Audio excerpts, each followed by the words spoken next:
Hello everybody and welcome to the Handi Quilter studio. My name is Jamie Wallen and I've got a wonderful tip for you.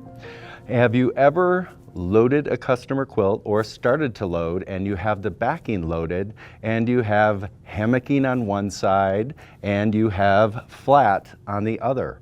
Well, this tip is going to take care of that so you don't have to worry about shoving batting underneath or any of the other problem-solving things that we do with that.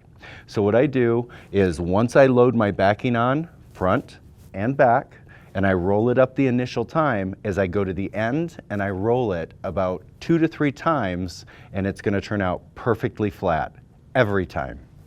So I'm going to come down to the end. Make sure to loosen your clamps. And now I'm going to roll all the way back. I'm going to take my time, let that fullness catch up with itself. Come back as far as you can. Let the leader come in a little ways, and then I'm going to roll it all the way back. Now, a lot of times you can do it in 2 times, but every once in a while you'll get a challenging back and you've got to do it 3 times. So as you see now, what's happening is everything is almost perfectly stable. And this one only is going to take 2 times to get it perfect. We can already see it lining up. It's perfectly smooth. And so now I'm going to roll it back.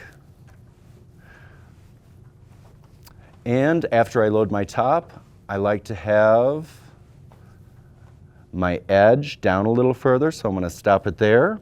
I'm going to lock my bottom,